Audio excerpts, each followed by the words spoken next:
Salut tout le monde, c'est Pavel et le projet Mind de Cash et vous êtes sur la chaîne qui est consacrée aux investissements et le trading. Cette vidéo fait partie de la catégorie des réponses aux questions FAQ où je vais répondre aux questions qui ont été posées dans les commentaires pour la précédente vidéo de cette catégorie. Dans cette catégorie, nous regardons les entreprises qui vous intéressent. Je fais une analyse rapide fondamentale et après on regarde l'image technique et on cherche des points d'entrée ou des points de sortie selon la situation de telle ou telle entreprise. Avant de commencer cette vidéo, comme d'habitude, je vous invite à vous inscrire à ma chaîne afin de ne pas rater mes prochaines vidéos. Et n'oubliez pas la petite cloche pour être averti quand je publie de nouvelles vidéos. Et surtout, s'il vous plaît, les likes pour le travail que je fais gratuitement. Ça me fait beaucoup plaisir et ça fait évoluer la chaîne. Ça permet pour que cette vidéo soit plus visible à plus de personnes. Voilà, donc nous commençons. Donc là, je vous rappelle que maintenant sur la chaîne, vous avez les playlists qui sont assez bien organisées, j'espère. En tout cas, mais je fais le mieux pour que ça soit organisé de manière le plus logique. Donc la vidéo que vous êtes en train de regarder fait partie de cette catégorie FAQ, donc réponse aux questions. Et la première société qu'on va regarder aujourd'hui, c'est Essilor. Donc ça, c'est la société qu'on m'a déjà demandé beaucoup de fois pour les précédentes vidéos et j'ai toujours pas eu le temps de la regarder. Cette société, je me souviens, j'ai déjà regardé évidemment beaucoup de fois parce que c'est un des leaders ophtalmologiques. Je ne sais pas si je prononce bien, corrigez-moi si je ne me prononce pas bien. Donc en gros, ils font des verres. Pardon. Donc c'est pas le coronavirus, ne vous inquiétez pas. En tout cas, pour l'instant, je suis pas au courant. J'espère. Donc bon, touche le bois. Et c'est une société qui est un des leaders mondiaux dans sur ce marché. Et d'ailleurs, cette catégorie n'a pas été rajoutée dans la catégorie A à l'époque. Donc vous savez que moi j'ai une catégorie A des sociétés les plus top qui ont des avantages concurrentiels très forts. Et on va regarder pourquoi. Donc là, je fais exprès, comme d'habitude dans cette catégorie, je ne prépare les vidéos en avance.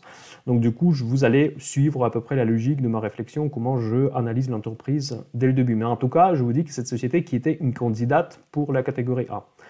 Donc voilà, donc là, je commence à regarder avec des fondamentaux.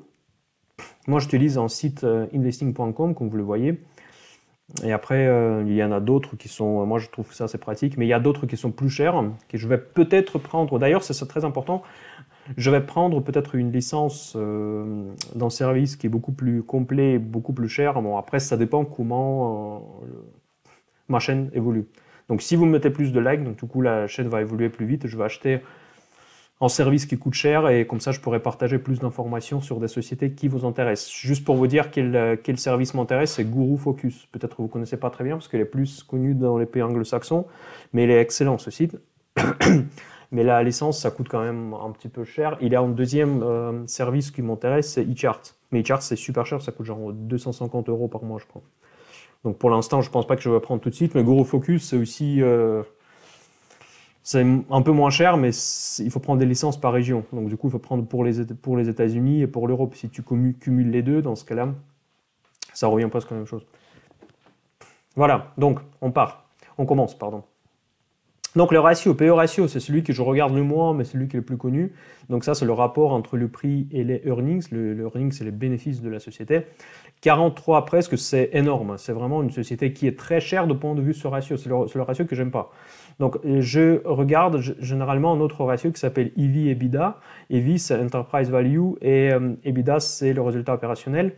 Je laisse regarder sur Wikipédia pour ne pas perdre le temps qu'est-ce que c'est exactement la valeur d'entreprise. En gros, dans les grandes lignes, la valeur d'entreprise, c'est la valeur marché plus la dette.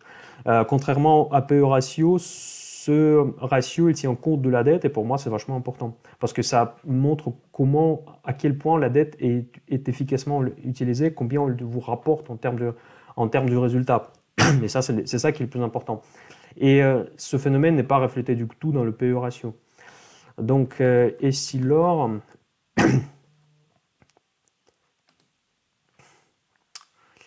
Je crois que sur site, ici sur TradingView, il y a un peu plus d'infos là-dessus.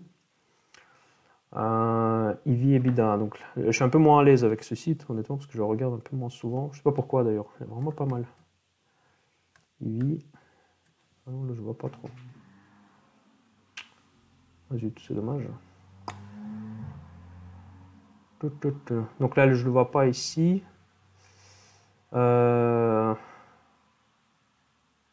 voilà, EBITDA, je le vois. Enterprise Value, non. Bon, c'est bizarre quand même, comme ils ont pas.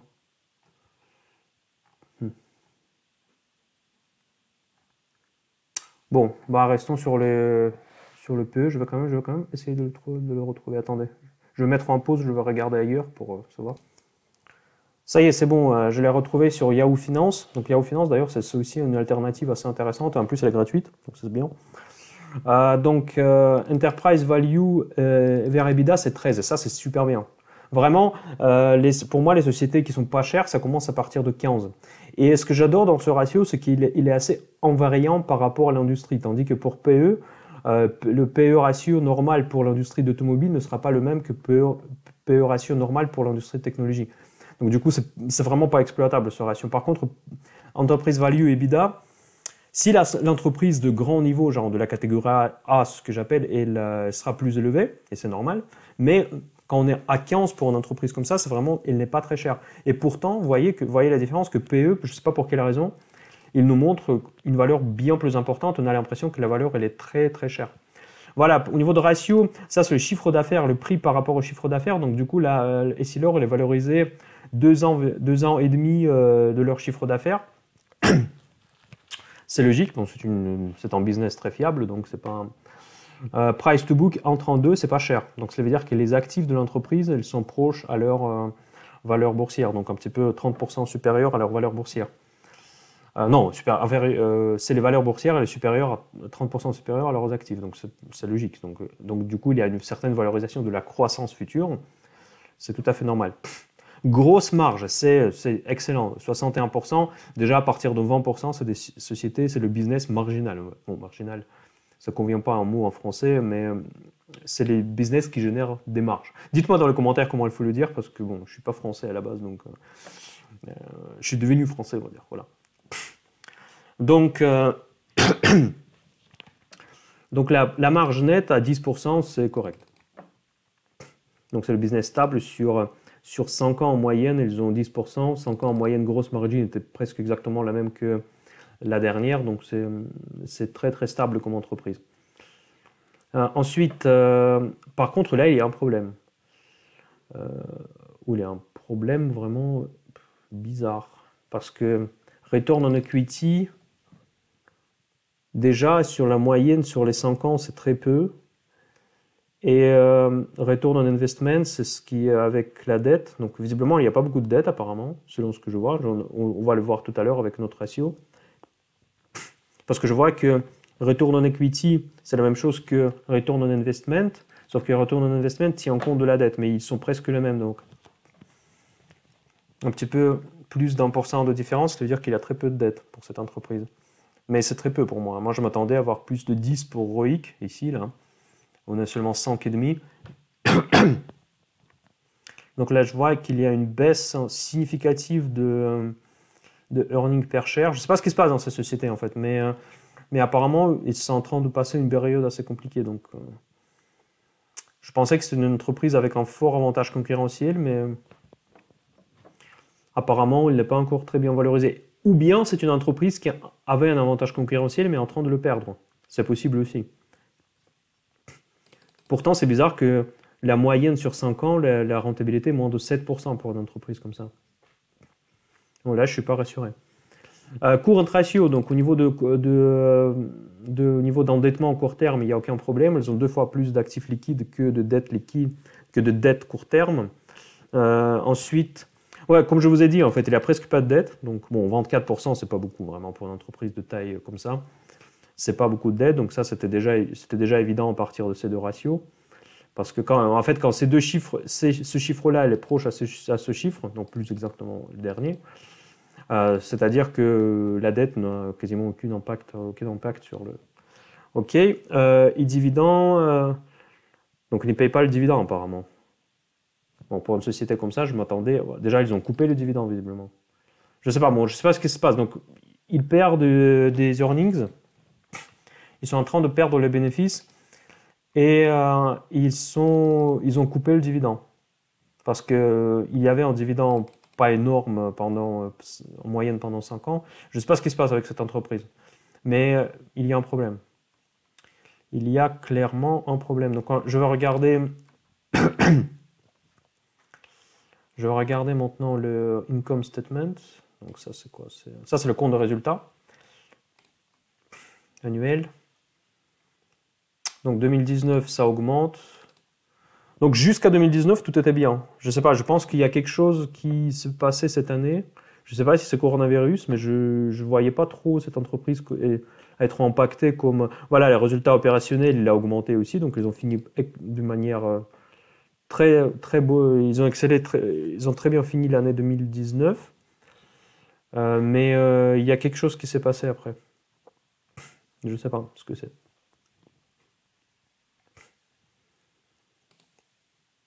Intéressant, je suis même curieux parce que moi je pensais que c'était une entreprise qui... Non, déjà, vous voyez, avec ces ratios, on voit clairement que ce n'est pas la catégorie A. Parce que dans la catégorie A, vous allez avoir des return on investment supérieurs à 10 voire 15. Donc là, on n'est clairement pas dedans. Après, on se demande si c'est la catégorie B même. Donc c'est pour ça, parce que là, Donc regardons la technique. Donc les indicateurs techniques sont à la vente. Bon, déjà, je l'ai déjà ici. Okay.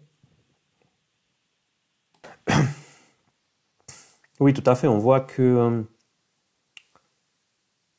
en fait, apparemment, c'était pendant la crise de coronavirus que ça a commencé. Je ne sais pas pourquoi, mais apparemment, c'est quelque chose lié au corona. Donc, je suis assez étonné que cette valeur elle est tellement exposée au coronavirus.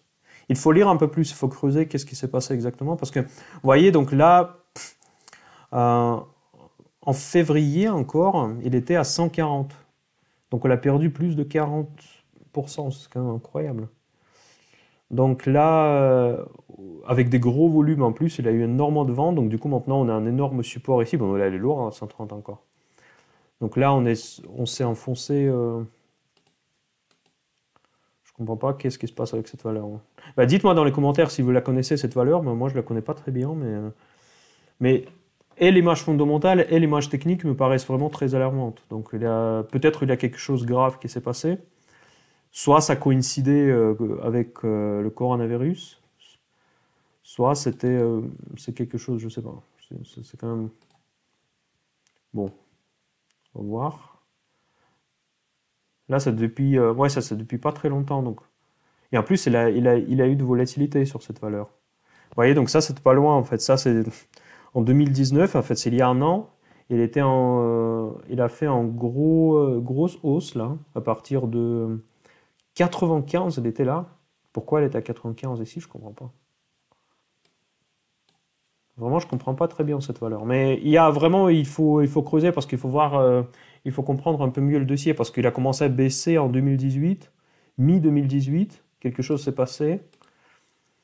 Je crois qu'il avait une fusion à l'époque, je sais pas quand quelle année ça a été, mais je crois que c'était avant 2018 quand même. Donc là, on a fait une grosse phase baissière, donc on est descendu très bas, en moins de 100 $, 100 euros, pardon. Et là, on est reparti à la hausse. Et maintenant, on se prend dans la gueule complètement la crise de coronavirus.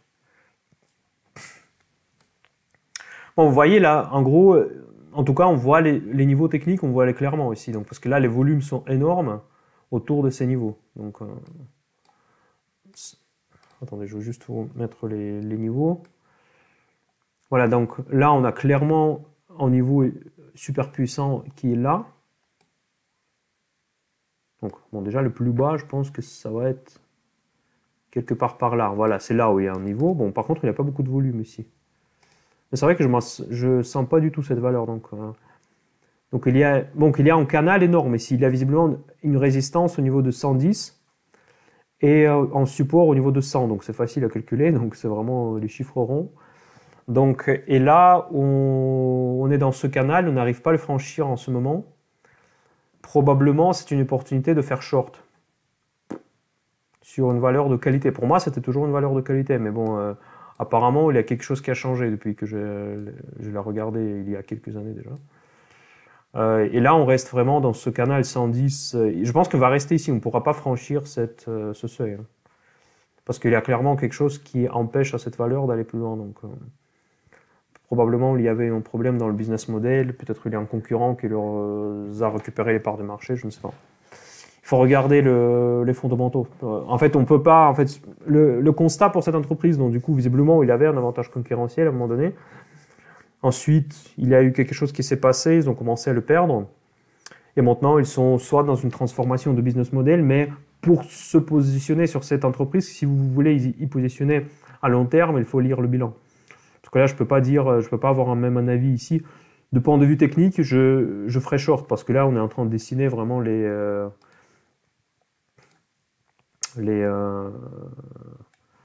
attendez.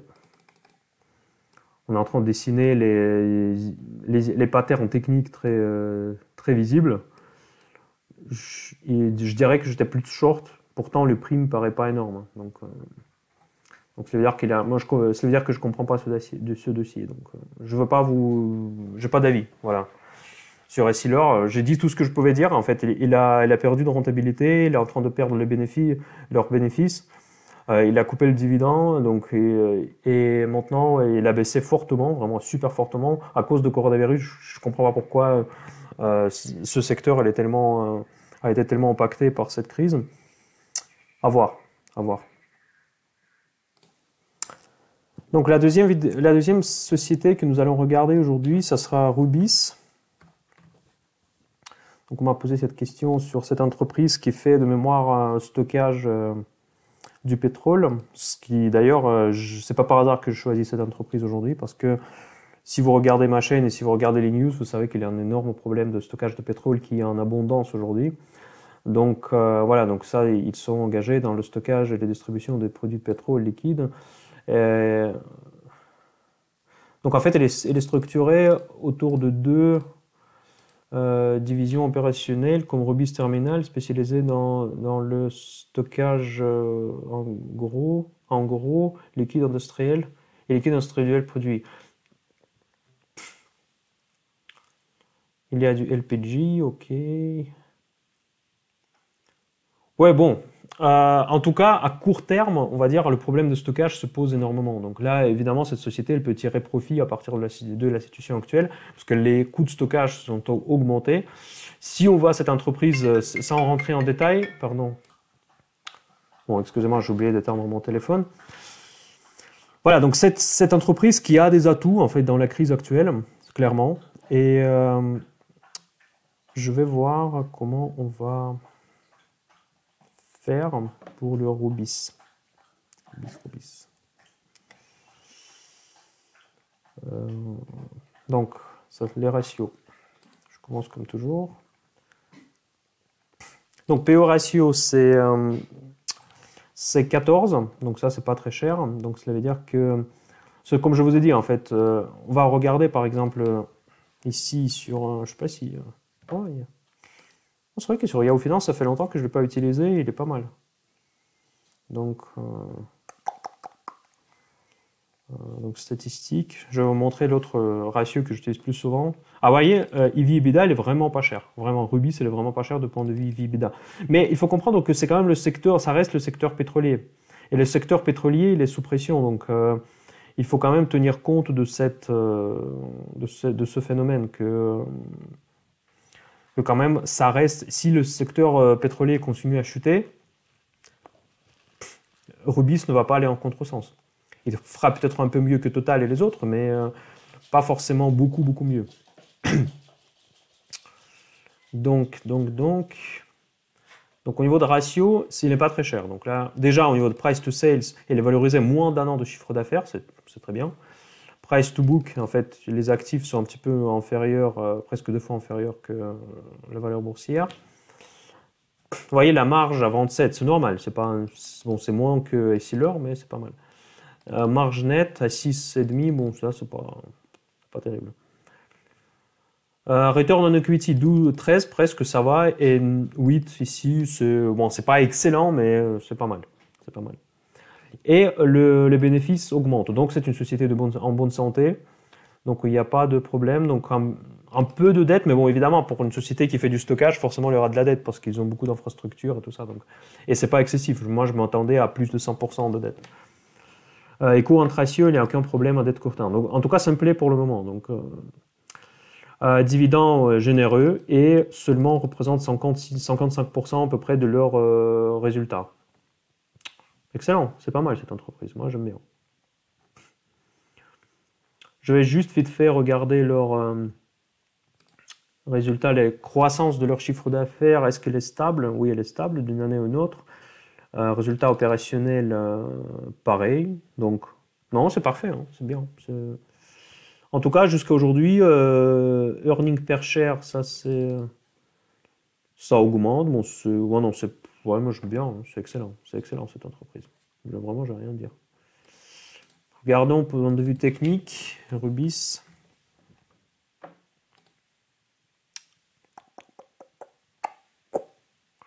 Rubis.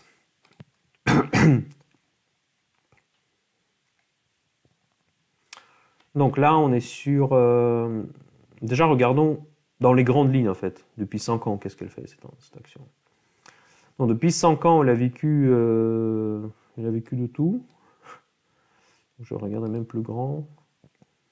Qu'est-ce qui a eu lieu là? Boms. 2014. Donc là, elle a eu vraiment une forte hausse depuis 2014. Je ne sais pas ce qui s'est passé, pourquoi. Ça, je n'ai aucune idée. Donc là, on avait un canal qui... elle était assez calme jusqu'au... Donc là, on est passé de... Bon, on a fait X fois le prix, c'est ça. Hein. Donc ça, on était à 22, on est allé... Ouais, on a triplé le prix, en fait, en quelques années. Pas mal, hein, pas mal. En tout cas, jusqu'à aujourd'hui, c'est bien. Donc ici, il y avait après la crise de 2008-2009, la prise elle était lente. Donc on voit, mais là, il a eu vraiment une propulsion vers la hausse. Donc visiblement, quelque chose a changé dans le business model, je ne sais pas quoi.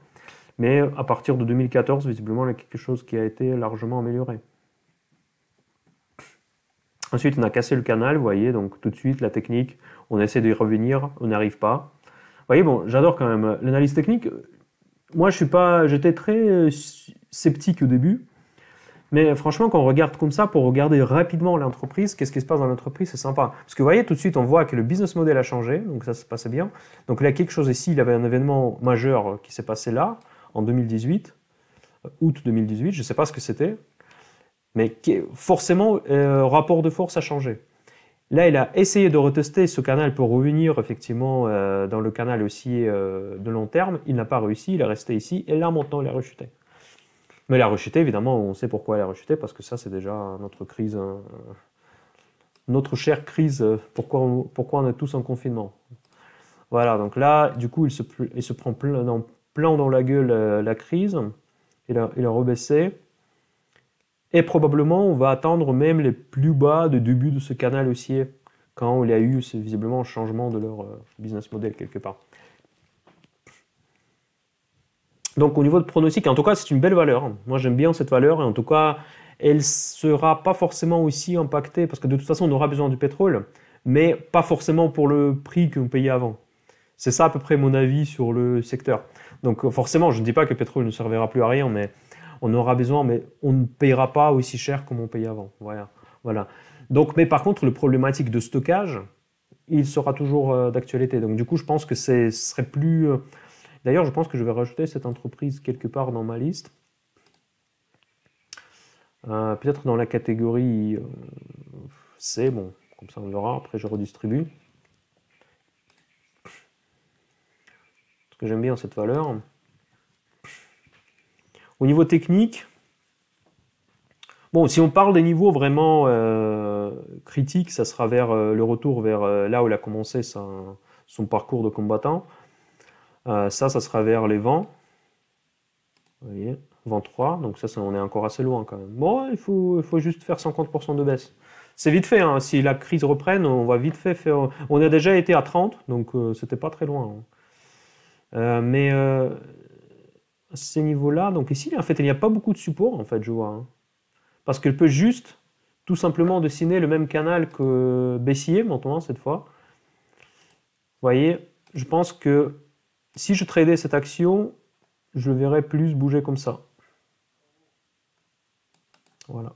Tech. Là, on est en train de faire ça. Voilà.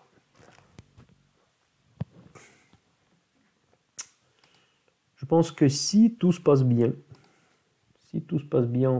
dans l'économie, on fera d'abord ça, quelque chose comme ça. On retestera ce niveau de cas. Bon, là, on est déjà. Attendez, je comprends pas. C'est qu'on est. Il dit que je suis à 40, mais là, c'est quel niveau? 42? Ah, c'est seulement 42. Ok. Bon, il n'y a pas de problème. C'est juste 42. Je ne sais pas si on pourra tenir ce niveau. Si la baisse se reprend, donc du coup, on va suivre ce canal baissier comme ici.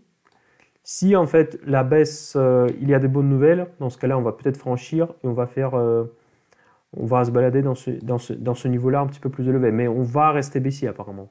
Parce que là, vraiment, on est vraiment dans le canal baissier. Maintenant, j'ai du mal à imaginer la reprise jusqu'à pour rejoindre le canal haussier précédent. Donc, ça me paraît vraiment improbable, sachant qu'on est en récession déjà.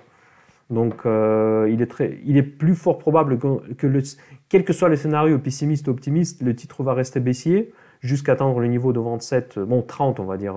À partir de 30, on pourra commencer à regarder cette valeur. Mais pour l'instant, elle va rester dans le canal baissier. Je ne vois pas pourquoi elle devrait repartir à la hausse, surtout dans le contexte actuel.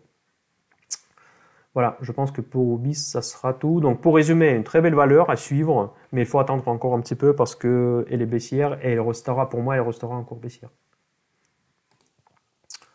Donc la troisième société qu'on va regarder, ça sera Peugeot. Parce que c'est vrai qu'on n'a jamais regardé le secteur auto. Bon, déjà, mon avis sur le secteur, là, on est en récession, voire en dépression. Donc le secteur automobile, par définition, c'est un secteur cyclique. Donc les cycliques, je les achète en bas de cycle. Nous, on n'est pas en bas de cycle. Donc, si vous voulez, je ne sais pas, quelle que soit la conclusion qu'on va faire tout à l'heure, je ne l'achèterai pas à ce niveau des marchés. Je vais encore attendre forcément, je vais m'intéresser peut-être à ces valeurs, mais quand le S&P 500 sera largement en dessous de 2000. Pas avant, largement pas avant. Donc quoi qu'il arrive. Donc je commence par les ratios Peugeot. Donc PER, vous voyez, donc 3, ça paraît vraiment bon marché, mais est-ce que c'est vraiment un bon marché? Parce qu'il faut regarder EV, bêta. Peugeot. Ah. Voilà, Peugeot et ça. Donc 12 euros.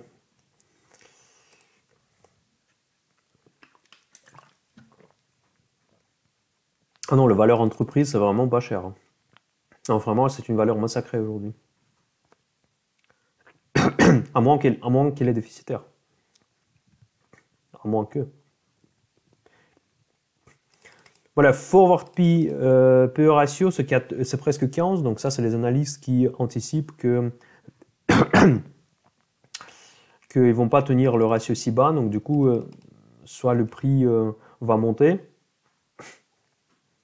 soit les bénéfices vont diminuer. À voir. C'est difficile à dire comme ça, mais c'est vrai que EV EBITDA, elle montre que c'est une valeur vraiment... Bon, elle est valorisée à 15% de chiffre d'affaires annuel. Donc vraiment, moi, franchement, je commence à m'intéresser même, parce que vu comme ça, price to book, c'est donc la valeur, elle est cotée en dessous de leur valeur active, presque la moitié de leur valeur d'actifs. Mais leurs actifs ne sont pas très liquides. Ça, il faut tenir toujours compte. Parce que les usines de Peugeot, elles ne sont pas aussi faciles à vendre. C'est pas les bureaux sur les Champs-Élysées.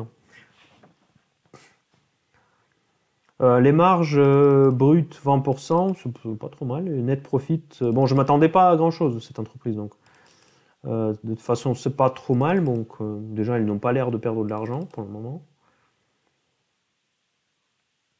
Bah, return on equity, 17% et 8,5% pour return on investment. Ça, c'est excellent. C'est quoi, c'est une opportunité ou quoi? Vous m'avez fait découvrir une opportunité cachée sur les marchés français. En tout cas, ça me plaît. J'avoue que peut-être il faut faire une petite dérogation à ma règle par rapport à acheter en bas de cycle, parce que j'ai l'impression que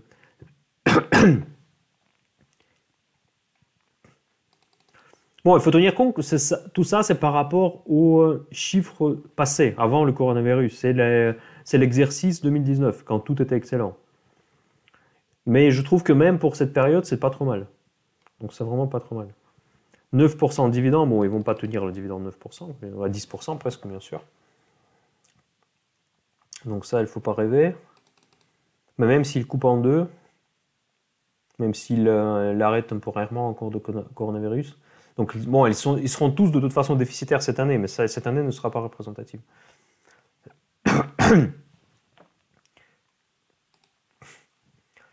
Donc le chiffre d'affaires monte. Bon, il stagne les 2 dernières années. Ben, il va être en forte baisse cette année, c'est sûr.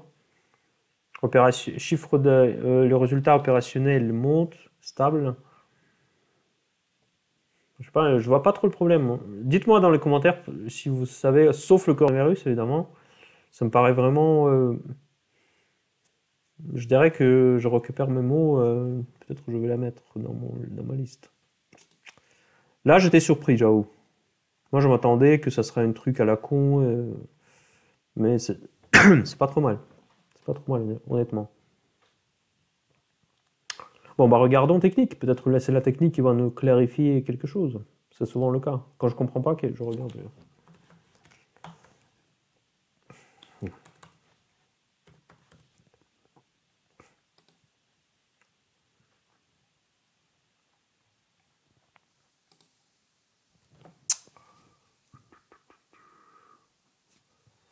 Alors, donc, dans les grandes tendances, c'était quoi?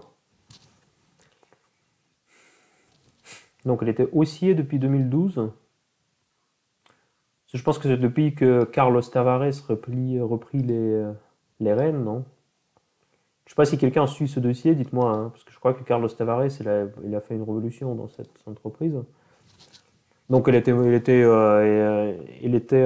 montait pendant pas mal d'années. Donc là, ça a été cassé, mais ça a été cassé cette année, quoi, avec coronavirus, qui était cassé. Les canaux aussi ont été cassés pour toutes les entreprises, presque, sauf quelques exceptions. Donc ça, c'est pas surprenant. Et là, on a baissé à des niveaux du jamais vu depuis quand? Moi, je pense qu'en 2008-2009, il était quand même plus bas encore, hein. Mais 2008-2009, c'était différent quand même, cette situation, parce que l'entreprise n'était pas le même. Donc c'est un peu compliqué à comparer quand même par rapport au... Parce que les entreprises changent aussi, parce qu'ils ont changé de stratégie depuis, ils sont devenus beaucoup plus haut de gamme. Bon, elle était à 8, mais bon. Bon, bah, franchement, là, s'il retourne à des niveaux de 2008, je pense que ça va être une opportunité. Honnêtement. Parce que là 2008, c'était une entreprise presque en disparition. Beaucoup étaient, moi je me souviens en fait, que je regardais à l'époque, beaucoup de personnes disaient qu'elle va faire faillite cette entreprise. Mais apparemment, c'est pas si moche ce qui se passe. Donc du coup, il y avait ce niveau-là. On regarde ce niveau en 2012. Si on arrive quelque part là, et c'est possible. Bon, là, j'ai du mal placé là. Donc, pardon, tech. Voilà, quelque part par là. Ça me paraît une opportunité à saisir. Voilà, c'est ça que je veux vous dire, les amis. Voilà. On peut attendre encore un petit peu. Et pour ceux qui veulent vraiment se mettre à long terme, je pense que Peugeot, il a du potentiel quand même. J'avoue. J'étais pas prêt de vous dire ça aujourd'hui. Je pensais que, allez, je veux dire que voilà, non, ça c'est n'importe quoi. C'était un truc à rester à l'écart. Mais non, je dirais que au prix actuel, ça quand même à être quelque chose. Parce qu'il y a de la valeur maintenant. Parce qu'il y a des modèles qui sont super bien vendus dans le monde. Donc du coup, c'est peut-être à réfléchir. Donc voilà, je suis plus positif. Donc là, petit résumé de Peugeot, entreprise assez performante. Donc il n'est pas en baisse, en tout cas selon les données de 2019. Ça, c'est le point le plus important. Selon 2019, il était rentable, il était haussière. Bon, évidemment, c'était pas une FANG, mais mais il était tout à fait correct pour son secteur. Et surtout, il est vraiment sous-évalué. Vraiment, avoir ce ratio-là à moins de 1, c'est juste incroyable. Je pense que jamais, ça fait longtemps que je n'ai pas vu des choses comme ça. C'est presque, en fait, c'est presque des niveaux de faillite, en fait. Vraiment, c'est des niveaux que la société va sortir de la côte ou quelque chose comme ça. Donc, c'est pas... À voir. Voilà. Par contre, une autre société qu'on va regarder, je suis presque sûr que je vais me lâcher un petit peu en critique, ça sera Carrefour. Ça, c'est des entreprises que j'aime pas du tout. Ça, c'est le secteur que j'aime pas du tout. Je vais vous expliquer pourquoi je déteste ce secteur. C'est parce que déjà, j'aime pas ce magasin, mais ça c'est personnel. Mais vous savez, c'est personnel, mais quand même, il y a un investisseur d'ailleurs qui a écrit les meilleurs livres sur l'investissement. Souvent, on me demande d'ailleurs quel livre je conseille.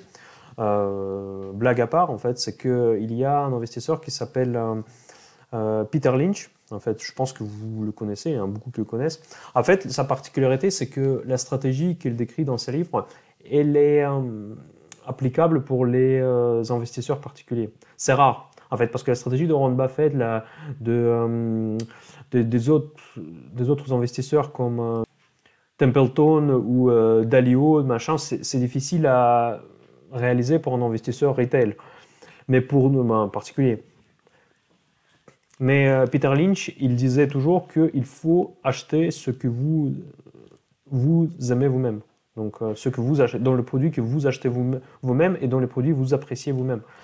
C'est d'ailleurs, bon, je ne pense pas que c'est une règle nécessaire pour faire des investissements, mais c'est une règle à prendre en compte. Déjà, moi, personnellement, j'aime pas du tout Carrefour. Et après, le secteur, plus globalement, il est très exposé au risque Amazon. Parce qu'effectivement, les livraisons, machin, tout à distance, surtout avec ce coronavirus, il est très sous pression, leurs marges sont sous pression par rapport à l'Internet. Et ça, c'est vraiment la réalité, parce que ce secteur peut vraiment vivre des moments difficiles. Je suis même plus optimiste, si vous voulez, sur les malls type pour acheter des fringues. Parce qu'il y a quand même cet aspect d'aller toucher le truc, parce que c'est un peu social en fait, genre sortir pour faire des shopping, surtout pour les femmes, c'est très important socialement, souvent. Mais pour aller faire des courses dans un magasin, il y a un certain qui aime. Je pense qu'il y a pas mal de personnes âgées qui aiment ça, mais c'est quand même beaucoup moins. Vous voyez ce que je veux dire? C'est beaucoup moins un point social. Si on retire cette possibilité d'aller faire des courses dans le supermarché, je pense qu'il y a peu sont ceux qui vont pleurer à cause de ça.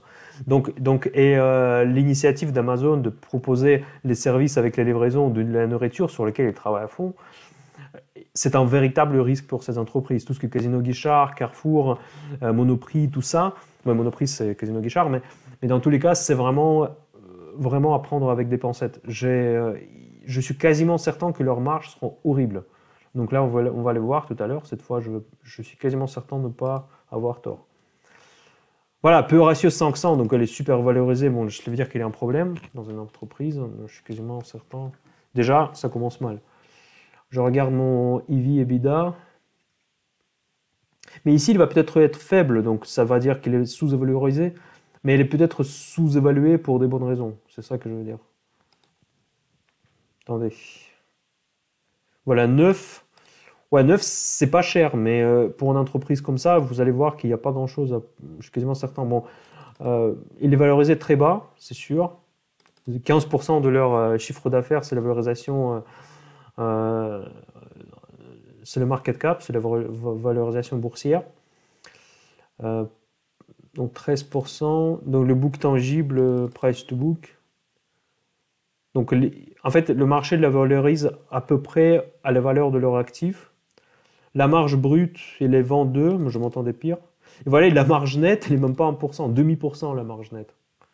C'est le business qui n'est pas marginal du tout. Donc, je ne sais pas si on peut dire en français les marginal, le business marginal. Ça veut dire que les marges, en fait, ils n'ont pas où faire des marges.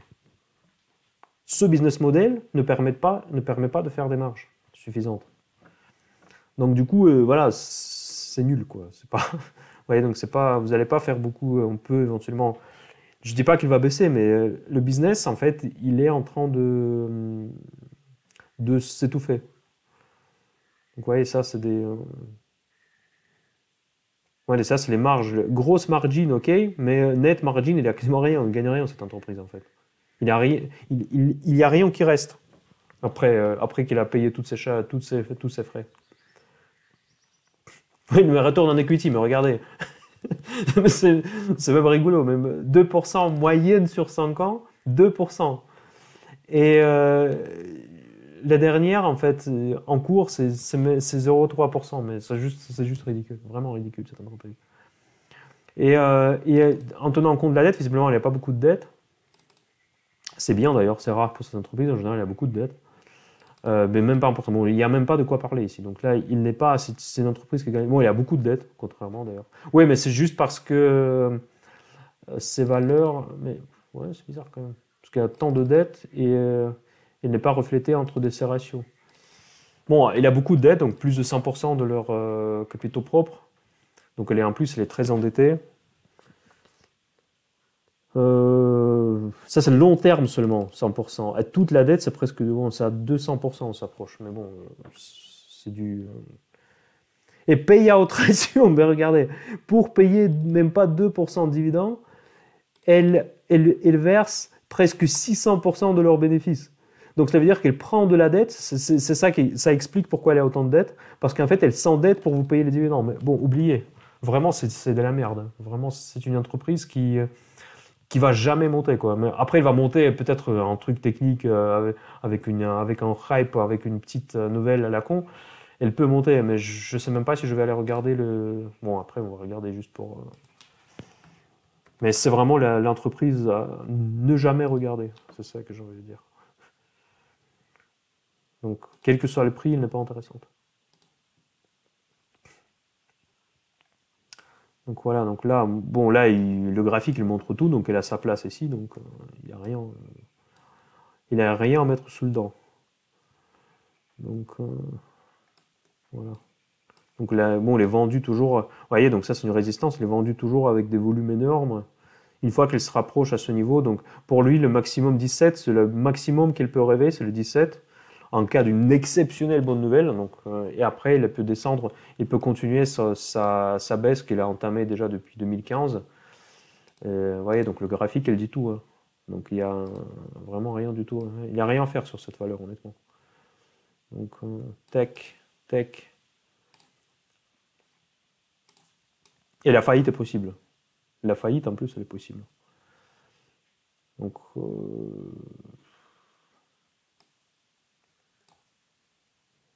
là, on n'est que là. Et on n'a même pas franchi le milieu du canal baissier. Donc on peut facilement, si la crise reprenne, on peut facilement franchir cette ligne et continuer quelque part par là. Je sais pas où, je sais même pas où ça peut aller. Hein. Ça peut aller très très très loin. Donc là, je dois me cacher pour voir le prix. Ouais, pour moi, on va aller en dessous de 10 en fait. Déjà, le premier objectif, c'est on va être quelque part par là, je pense, à un moment donné, assez rapidement en plus. Donc 6, 7, 10, voilà, ça sera la nouvelle réalité pour Carrefour. Voilà. On a déjà 43 minutes ensemble. Voilà, la deuxième valeur, en fait, la dernière valeur qu'on va regarder aujourd'hui, c'est Pandora. C'est une valeur qui m'a fait beaucoup de mal, et pourtant je l'aime toujours. Bon, Pandora, vous connaissez, c'est le bijou fantasy en fait pour les femmes généralement. Ça, vous savez, c'est les bracelets en fait où on peut rajouter des composantes. Moi, je pense que vous connaissez, mais en tout cas pour ceux qui ne connaissent pas. Cette entreprise, en fait, elle avait un business model très intéressant, elle est très performante. Elle a des marges supérieures à Louis Vuitton. Elle est assez chère par rapport aux produits ce qu'ils font, mais elle est même très chère par rapport à sa gamme. Donc, c'est pour ça que je l'avais dans mon portefeuille, mais je n'ai jamais gagné de l'argent dessus. Parce que je m'attendais toujours qu'elle reprenne, et elle était toujours pas chère, mais elle n'a jamais repris. Ils ont commencé un nouveau programme Now, en fait, qui est de la transformation de business model complet. En plus, ça s'est bien passé. C'est une société très bien gérée et très bien ouverte aux actionnaires. Ils font des buybacks, ils augmentent les dividendes systématiquement. Donc, c'est vraiment une société de long terme, si vous voulez. Donc, c'est une marque danoise de référence. Donc, elle est connue en Danemark. Donc, c'est une société de grande qualité, mais par contre, elle est toujours elle n'a pas de chance à chaque fois. Donc, une fois qu'elle a lancé un nouveau programme Now, maintenant, c'est la crise qui s'est déclenchée, la crise qui touche tout le monde entier. Donc, PE ratio 7,5. Et je ne sais pas si ici, ouais. Voilà, c'est ça. Statistiques.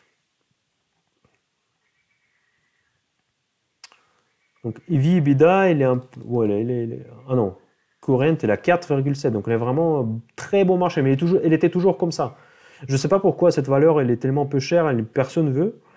Voilà les marges, mais c'est juste la folie, 75%. En fait, elle est baissée parce que beaucoup d'investisseurs se disaient que la Pandora ne pourra pas maintenir leurs marges stratosphériques.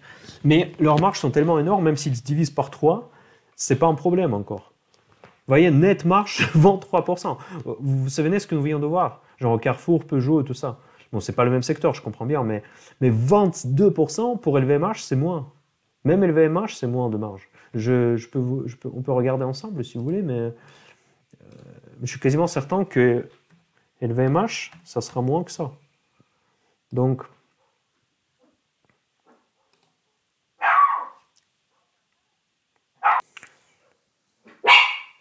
voilà, donc, mon chien qui... Donc, pour LVMH, ça sera... Voilà, net marge, c'est seulement 13,5 pour LVMH. Vous voyez? Donc, c'est vraiment une société... Ça, c'est le business, comme je dis, marginal. Je ne sais pas si ça se dit en français ou pas. Mais c'est le business avec des marges potentielles énormes. Donc, le retour en equity, c'est juste la folie. Je ne crois même pas les chiffres, genre 50% et 73% en moyenne. Et retour en investment de 40%, 41%. Donc, je ne comprends pas en fait. C'est vraiment une société, une des plus rentables que j'ai vues dans ma vie. Et pourtant, personne ne veut. Donc, il y a une petite baisse, on va dire. C'était en 2019. Ça, c'est parce qu'ils ont passé d'une modèle de business vers une autre. Et du coup, ils ont perdu un petit peu sur leurs bénéfices. Mais bon, c'est que dalle. Donc, ici, effectivement, c'était un peu chaud. Donc, mais il faut bien comprendre qu'en fait, c'est pas par hasard, en fait, tous ces chiffres-là, parce qu'il y a eu une période quand ils ont passé d'un modèle de business vers un autre. Et qui marche, en fait, qui marche leur programme Now. Vous pouvez regarder dans leur rapport annuel, ils décrivent ce qu'ils ont fait, et c'est pas mal. Il y a pas mal de dettes, ça je sais pas trop pourquoi, mais et effectivement la dette courante, en fait, ils n'ont pas assez d'actifs court terme mais ils peuvent emprunter cette entreprise, ils peuvent emprunter, ils gagnent de l'argent. Vous voyez, ils payent seulement 75% de leurs bénéfices en dividendes et ça fait 8% de renta. Donc, c'est vraiment une entreprise qui est pas mal. Donc, mais le marché n'aime pas. Mais c'est le marché qui décide. Ça, c'est vraiment une anomalie que j'ai du mal à expliquer, en fait, parfois. Vous voyez, leur chiffre d'affaires, il croît. Bon, il ne monte pas fort, mais il augmente. Opérationnel, il est baissé parce que il y a eu des coûts, en fait. Il y a eu des coûts supplémentaires sur leur programme de transformation de business model. Donc ça, c'est normal. Mais avant, il était stable. Donc effectivement, il y a eu un problème. Ils ont vu qu'il y a un problème. Ils se sont reformés. Ils sont repartis de bon pied. Donc voilà. Du coup, voilà. Bon, on va regarder le graphique pour ne pas perdre le temps. Tac, tac, tac.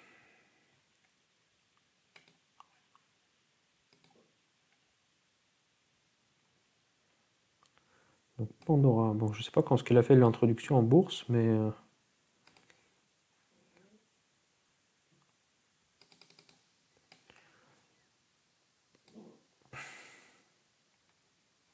donc là, vous voyez, ils ont vécu une très belle période entre 2012 et 2016. Donc elle est passée à presque 1000 krones danoises. Et après, il y avait une baisse infernale, je ne sais pas pourquoi. Et pourtant, la société, elle gagnait de l'argent. Tout le temps, elle gagnait de l'argent, cette société. Mais je peux pas, vu que je ne peux pas expliquer, j'ai dû sortir récemment. J'ai sorti vraiment très récemment. Je l'ai acheté, vous savez à quel niveau? Je l'ai acheté, je crois qu'à 500, je l'ai acheté. Quelque part par là. Je l'ai acheté et j'ai dû sortir récemment, 300 et quelques, en prenant les pertes parce que je pensais que le coronavirus, ça va leur faire encore pire. Donc, ils sont pas. Normalement, si on sort de la crise, j'espère qu'ils vont repartir redessiner quelque chose. Donc, du coup, j'aimerais bien un jour reacheter cette valeur parce que c'est vraiment une belle valeur. Mais je sais pas. Donc là, j'ai lu le bilan, je connais cette entreprise, mais j'ai du mal à expliquer pourquoi elle est tellement mal aimée par les investisseurs. Et maintenant, avec cette crise, moi, dans ma gestion des risques, je ne voyais pas comment. Je ne me sentais pas bien avec cette entreprise. Parce que je vois évidemment, ils vont se prendre dans le visage toute la crise de Corona. Et du coup, j'ai décidé de me séparer de cette valeur. Mais il a fait une tentative de casser ce canal. Pour l'instant, on est revenu. Peut-être qu'il y aura un rebond et j'espère qu'on va repartir vers là quelque part. Je peux très bien imaginer en fait un mouvement dans le futur, si je suis un petit peu optimiste, qu'on va casser encore nouveau là, essayer de casser ça et reprendre vers la hausse et redessiner un peu quelque chose comme ça, à long terme. C'est une belle valeur à long terme, mais bon, il faut être patient. Et peut-être c'est pas le meilleur moment d'acheter parce que forcément, bon, en tout cas pour moi, si vous croyez que la crise est terminée, dans ce cas-là, vous pouvez acheter beaucoup de choses. Si comme moi vous pensez qu'il y aura une autre vague de crise, dans ce cas-là, il faut peut-être attendre parce qu'il peut facilement encore redescendre par là et on peut les collecter à 100, 150 couronnes danoises. Voilà. Voilà, je pense que ça sera tout pour aujourd'hui. Donc je commence à être un peu fatigué. Je suis désolé si je n'ai pas répondu à toutes vos questions parce que bon, évidemment, j'ai mon temps limité, mais je fais au mieux. En tout cas, je vous donne le rendez-vous la semaine prochaine. Mettez des commentaires dans les commentaires de cette vidéo. Mettez ce que vous voulez que je regarde la semaine prochaine. S'il vous plaît, évitez les trop petites entreprises et s'il vous plaît, évitez les rates, les foncières cotées. Parce que les foncières cotées, c'est l'immobilier. Je le regarde, mais moins. Parce que ma chaîne, c'est pas la chaîne immobilière. J'ai beaucoup de connaissances en immobilier, si jamais, parce que c'est par l'immobilier que je commençais à investir. Mais la chaîne, elle est sur la bourse. Donc on parle de la bourse et rate, c'est une forme d'immobilier papier. Voilà, donc je vous souhaite tout le meilleur. Moyen du cash. À très très bientôt.